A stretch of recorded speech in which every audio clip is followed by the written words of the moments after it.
नमस्कार, PSK news में आपका स्वागत है। मैं विनोद यादव। आइए देखते हैं आज की ताज़ा खबर। नमस्कार, नमस्कार। मैं विनोद यादव। मैं हूँ बलबीर बैद। मैं हूँ सूरज जायसवाल। एक मामला 14 तारीख से 14 मई से बहुत तेज़ी से चल रहा है और आज 24 तारीख हो गया है। ग्वालियर हाई कोर्ट का मामला है, जिसमें बाबा साहेब की मूर्ति लगाने को लेकर विवाद है। कुछ वकील जो है, उस पर विरोध कर रहे हैं। ये मामला क्या है और ऐसी मानसिकता क्यों है? इस पर हम चर्चा करेंगे। हमारे साथ में वरिष्ठ पत्रकार बलबीर बैद जी हैं और वरिष्ठ पत्रकार सुरेश जायसवाल जी हैं। दोनों जन से हम चर्चा करेंगे कि ऐसी मानसिकता क्यों है और इस पर क्या विचार है, क्या राय है आपकी? देखिए, ये जो भी मानसिकता है ये आज से नहीं, ये हज़ारों वर्षों से चली आ रही है।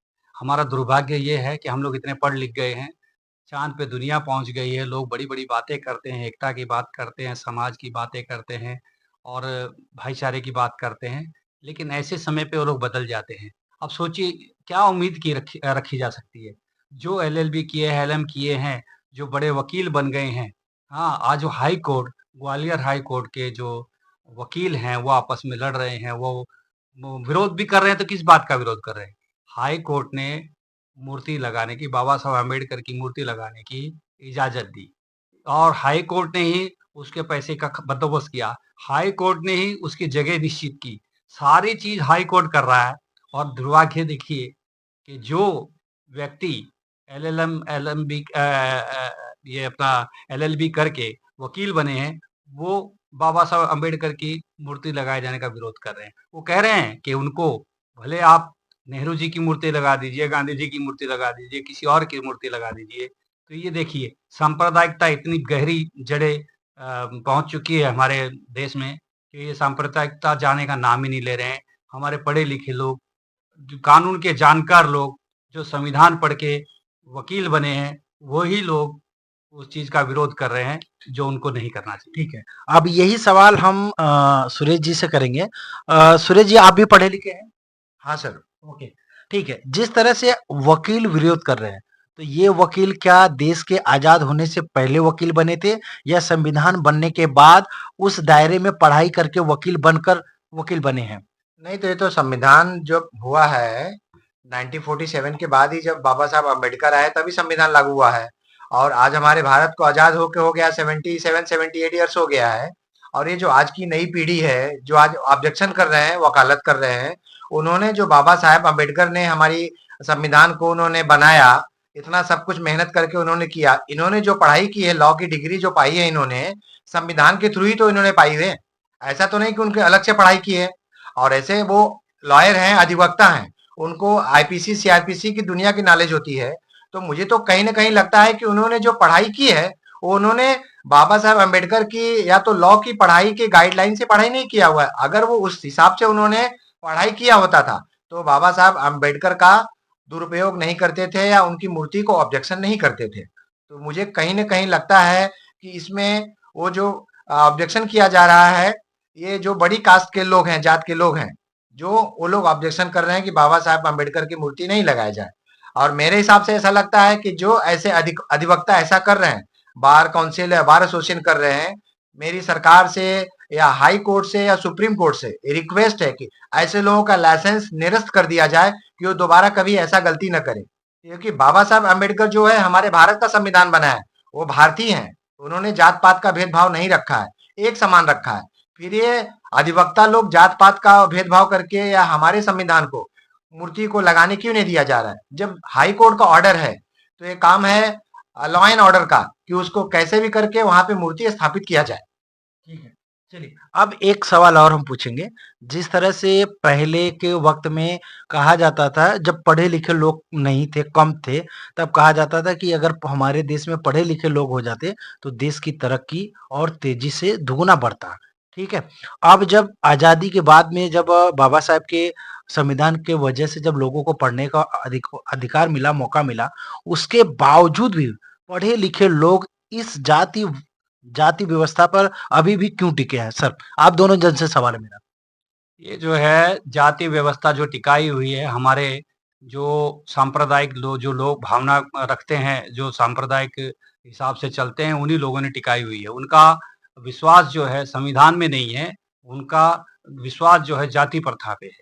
तभी तो ये जो है, ये कोई छोटी जिसको कहते हैं कि भई हालाँकि जात-पात तो सारी समान है, लेकिन कहने के लिए जैसे अभी उन्होंने ये जो बड़ी अपने आप को जो बड़ी ऊँची जात वाले लोग मानते हैं, वही लोग विरोध कर रहे हैं। बाकी कोई आम व्यक्ति इसका विरोध नहीं कर रहा है या आम लोग कोई इनका विरोध नहीं कर रहा है। यहाँ भी जो है ऐसा नहीं है कि सारे वकील उसका विरोध कर रहे हैं। उसमें भी सिर्फ़ कुछ टके यानी एक 25-30 परसेंट लोगों को छोड़ करके बाकी कोई विरोध नहीं कर रहा है। बाकी 70% 80% जो लोग हैं, वो चाहते हैं कि बाबा साहब अम्बेडकर की मूर्ति लगनी चाहिए। यहाँ तक कि high court, Gwalior high court खुद चाहता है कि मूर्ति लगनी चाहिए, तभी तो। लेकिन बड़ा दुर्भाग्य है कि वो ट्रक जो मूर्ति लेकर के आया था, उसको ऐसे ही का ऐसे रख दिया गया और उसको लगने नहीं दिया गया। आपकी क्या राय है इस पर? ग्वालियर में अगर ऐसा हो रहा है, हाई कोर्ट का ऑर्डर है तो उसके लिए स्पेशल फोर्स है, उनको पकड़ के करवाया जाए, या जो वकील या जो अधिवक्ता विरोध कर रहे हैं उनको पकड़ के अंडर कस्टडी लिया जाए। ठीक है, वकाला वकील है, उनको अंडर कस्टडी नहीं ले सकते, उनका लाइसेंस तो कैंसिल कर सकती है, ये तो कोर्ट के पास पावर है। अच्छा, ठीक है। जिस तरह से अभी सर ने कहा कि कुछ 25% लोग जो है विरोध कर, क्या 25% लोग 75% लोगों पे भारी हैं? भारी नहीं है, ये तो अगर मान लीजिए अगर ऐसा ये अगर आपको अगर उन्माद फैलेगा, ये अगर कोई बात बढ़ेगी, तो ये दूर तक जाएगी। ये ऐसा नहीं है कि भाई वो उन पे भारी है। ये सिर्फ़ जो है ऐसा है कि हाई कोर्ट के वकील हैं वो भी, तो इसलिए उनकी बात भी सुननी चाहिए, इसलिए सुनी जा रही है उनकी बात भी। भाई किस तौर पे वो इसका मतलब, लेकिन विरोध का कोई तुक ही नहीं बनता है। उनको अपने आप से शर्म आनी चाहिए, उनको अपने आप से ये समझ लेना चाहिए, या तो वो बाबा साहब अम्बेडकर के इससे जो एलएलबी किए हैं कानून मान करके और उस कानून से जो चलते हैं, या तो इस्तीफा दे दें और फिर विरोध करें, या तो फिर वो जो है बाबा साहब की मूर्ति को लगने दें। और अगर ऐसा नहीं करते हैं, तो जैसे सुरेश जी ने कहा कि उनका जो है लाइसेंस रद्द कर दिया जाए। अच्छा, ठीक है। अब इस मामले को लेकर क्या लगता है कि देश में जो जनता है उनके अंदर में एक दूसरे में भेदभाव पैदा होगा, एक दूसरे से नफरत करेंगे, या मिलजुल कर इस सवाल को जो 14 तारीख से लेकर आज 24 तारीख हो गया है, मूर्ति बैठने में देश की जनता सपोर्ट करेगी? सूरज जी, ये मेरा आपसे सवाल है। हमारा मजहब नहीं सिखाता है कि हम आपस में बैर रखें या जात पात का भेदभाव रखें। हमारा मजहब यही सिखाता है कि हम मिलजुल के रहें एक दूसरे से, चाहे वो छोटी जात के हो चाहे बड़ी जात के हो। और रही बात, अगर कोई इतना ज्यादा विरोध कर रहा है, चाहे बार एसोसिएशन के लोग हों चाहे हिंदुस्तान के लोग हों, अगर बाबा साहब अम्बेडकर का विरोध कर रहे हैं तो उनको हिंदुस्तान में रहने लायक भी नहीं है, उनको हिंदुस्तान छोड़ के फिर सिंध और पाकिस्तान ही चला जाना चाहिए। और जैसे अभी विरोध की जो बात है, विरोध तो जो अभी चुन करके आए हैं प्रधानमंत्री जी, हाँ, मोदी जी का विरोध भी बहुत सारे लोगों ने किया है। आज भी लोग नहीं चाहते कि भई वो मोदी जी बने रहें। तो क्या इसका मतलब उनको छोड़ हटा दिया जाए, या वो जो है, तो विरोधियों को तो दबा देना चाहिए। कोई भी है, विरोध अगर उसका जायज़ है, तो मान लेना चाहिए, और नाजायज़ है तो उसको कुचल देना चाहिए। हमारे यहाँ के राष्ट्रपति द्रौपदी मुर्मू जी है, महामहिम राष्ट्रपति हैं, वो भी तो हैं, उनको हटा दिया जाए अगर संविधान में ऐसा है तो। अगर उनके बार एसोसिएशन में इतना पावर है या वो ऑब्जेक्शन कर रहे हैं, तो उनके ऊपर भी ऑब्जेक्शन किया जाए ना कि हमारे भारत के राष्ट्रपति महामहिम द्रौपदी मुर्मू जी क्यों है। ऐसा नहीं है, कानून कानून होता है, नियम नियम होता है, संविधान संविधान होता है। अपनी जो सरकार है सब संविधान के अंडर में काम कर रही है, प्रोटोकॉल फॉलो कर रही है, तो हमें भी उसका सपोर्ट करना चाहिए, विरोध नहीं करना चाहिए। अगर ऐसा कोई विरोध करता है तो उसके ऊपर कार्रवाई करना चाहिए, उसका लाइसेंस कैंसिल करके उसको घर पे बिठा देना चाहिए। ठीक है। अब सवालों को यहीं पे हम समाप्त करेंगे। जाते-जाते एक बार फिर हम इनसे कहेंगे कि देश की जनता और कानून व्यवस्था को बनाए रखने के लिए आप देश की जनता को क्या संदेश देंगे? देश की जनता को हमारा एक ही संदेश है कि हम जो है किसी भी जाति, किसी मज़हब के हो, हम सब भारतीय हैं, और हम भारतीय होने के नाते एक दूसरे के भाई-भाई हैं। हम में कोई भेद नहीं है, और हमको एक दूसरे का सम्मान करना चाहिए, एक दूसरे के तीज त्योहारों को मान के चलना चाहिए। अगर कोई इसमें अड़ंगा अड़ाता है, तो मैं समझता हूँ वो देशद्रोही वाला काम कर रहा है। अगर वो अखंडता को अगर धोखा है, तो हमारे लिए देश के लिए वो गद्दारी है। क्या कहेंगे सूरज जी?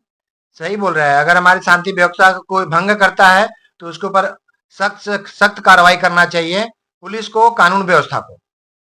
चलिए, अब ये तो सवाल रहा ग्वालियर हाई कोर्ट का, और जाते-जाते मैं सिर्फ इतना ही कहूँगा कि जैसे-जैसे पढ़े-लिखे लोग हिंदुस्तान के अंदर में संख्या बढ़ती जा रही है, कहीं न कहीं ऐसा लग रहा है कि लोगों की मानसिकता वापस से वैसा ही कुछ लोगों का, ज़्यादा नहीं कुछ लोगों की मानसिकता फिर से पलट के जा रही है जाति व्यवस्था, धर्म और इस पे लेकर। लेकिन सवाल ये उठता है कि जब आप पढ़े-लिखे लोग हैं, वकील हैं, डॉक्टर हैं, इंजीनियर हैं, बहुत सारे ऐसे लोग हैं, तो देश की जो व्यवस्था है, जैसे अर्थव्यवस्था हो गया, रोजगार हो गया, शिक्षा हो गया, इस पर भी विचार करें, इस पर भी लड़ें, इस पर भी विरोध करें, तब तक बने रहें और हम लोगों को विदा करें। अगले सवालों के साथ फिर से आएँगे।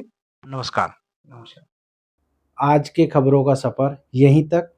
मिलते हैं अगली खबर के साथ, तब तक के लिए नमस्कार।